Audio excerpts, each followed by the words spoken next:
नमस्कार साथियों, स्वागत है आपका हमारे YouTube चैनल में। आप छत्तीसगढ़ की किस जगह से हमारे समाचार सुन रहे हैं, कृपया कमेंट बॉक्स में लिखकर हमें जरूर बताएं। साथ ही हमारे चैनल को सब्सक्राइब करना ना भूलें। रायपुर से प्रस्तुत हैं छत्तीसगढ़ के प्रादेशिक समाचारों के साथ में रजनी शुक्ला। पहले मुख्य समाचार। मुख्यमंत्री विष्णुदेव साय ने नवा रायपुर में राज्य स्तरीय साइबर भवन का उद्घाटन किया।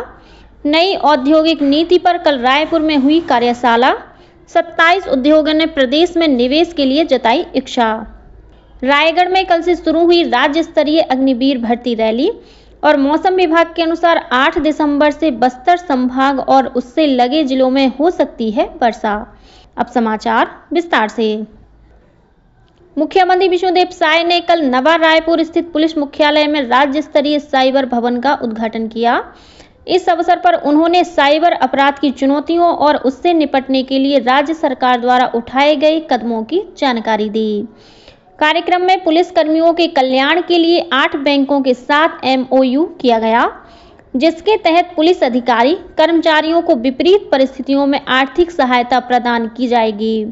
इस अवसर पर मुख्यमंत्री ने पुलिस विभाग द्वारा निर्मित समाधान मोबाइल ऐप और सशक्त मोबाइल ऐप को लॉन्च किया।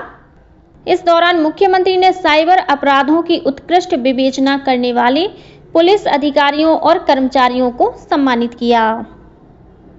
नवा रायपुर में कल छत्तीसगढ़ की नई औद्योगिक नीति पर आधारित कार्यशाला का आयोजन किया गया। यह कार्यशाला निर्यात प्रोत्साहन और निवेश के लिए स्टेक होल्डर कनेक्ट को ध्यान में रखकर आयोजित की जा रही है।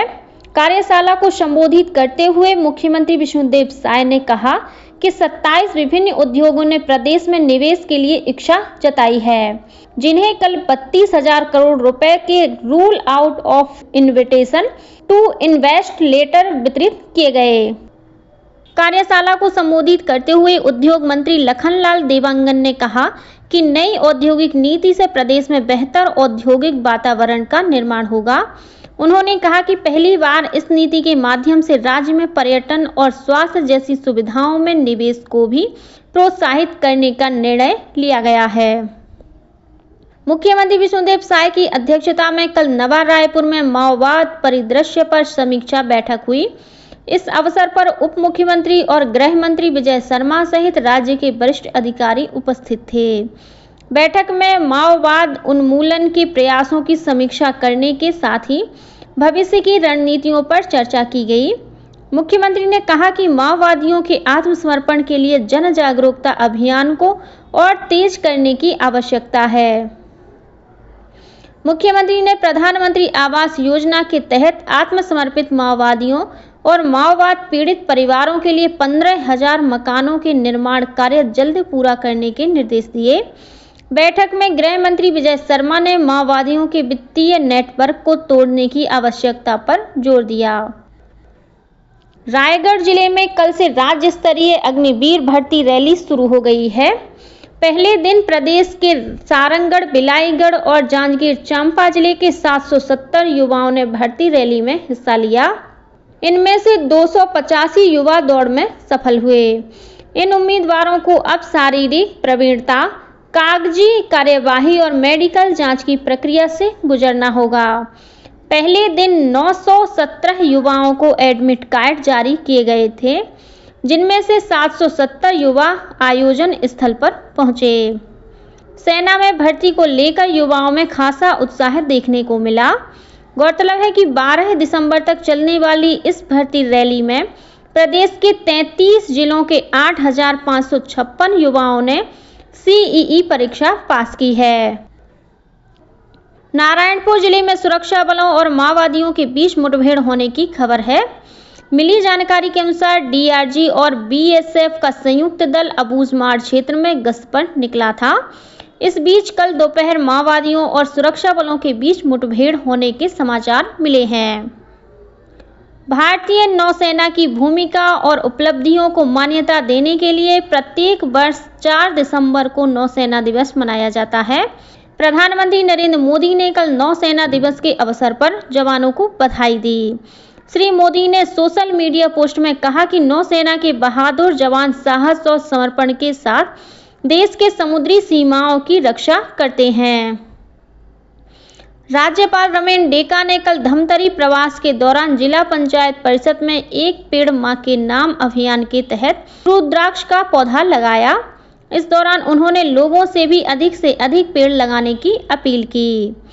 अपने प्रवास के दौरान राज्यपाल ने प्रधानमंत्री आवास और केंद्र की अन्य योजनाओं का निरीक्षण किया। साथ ही रुद्री बैराज और गंगरेल बांध का भी भ्रमण किया।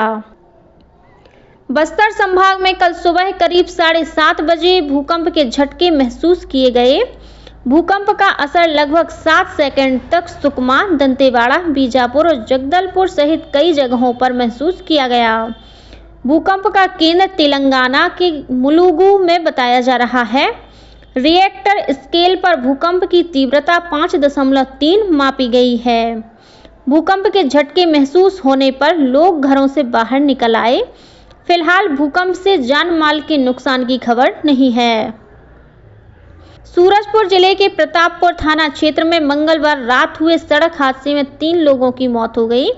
वहीं 2 अन्य लोग गंभीर रूप से घायल हो गए हैं। मिली जानकारी के अनुसार ग्राम गोवर्धनपुर से कार में सवार होकर 4 युवक अंबिकापुर जा रहे थे। इसी दौरान प्रतापपुर अंबिकापुर मार्ग में गोट गवा के पास तेज रफ्तार पिकअप और कार के बीच आमने सामने की टक्कर हो गई। इस दुर्घटना में कार में सवार 3 लोगों की मौके पर ही मौत हो गई। वहीं 2 अन्य लोग घायल हो गए, जिन्हें अंबिकापुर मेडिकल कॉलेज अस्पताल में भर्ती कराया गया है। वहीं कोरबा जिले के पाली थाना क्षेत्र में एक 4 पहिया वाहन अनियंत्रित होकर पलट गया। इस हादसे में 6 लोग घायल हो गए हैं, जिनमें से 3 की हालत गंभीर बताई जा रही है। और अब पेश है मौसम का हाल। प्रदेश में उत्तर से ठंडी और शुष्क हवाओं के आने का सिलसिला शुरू हो गया है। वहीं बस्तर संभाग के जिलों में बंगाल की खाड़ी से अभी भी नमी आ रही है। मौसम विभाग ने 8 दिसंबर को बस्तर संभाग और उससे लगे जिलों में वर्षा होने की संभावना जताई है। वहीं 9 और 10 दिसंबर को प्रदेश के अनेक जिलों में बारिश हो सकती है। और अब कुछ अन्य समाचार संक्षेप में। आज 5 दिसंबर को विश्व मृदा दिवस मनाया जा रहा है। इस अवसर पर मुख्यमंत्री विष्णुदेव साय ने प्रदेशवासियों, विशेषकर किसानों को बधाई और शुभकामनाएं दी है।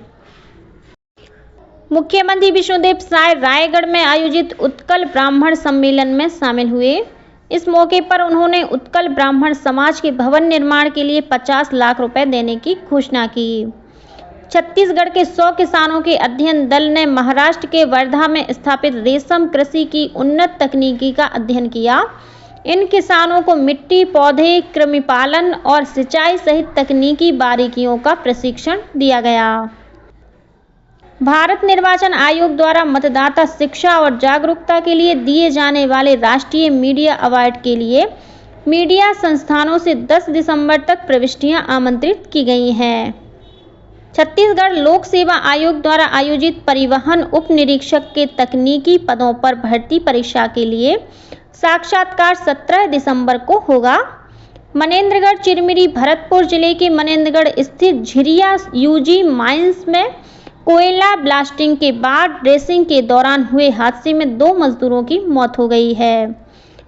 और धमतरी जिले के नगरी ब्लॉक के टाइगर रिजर्व रिस गांव आमा बहार में हाथी के हमले में 3 साल की एक बच्ची की मौत हो गई।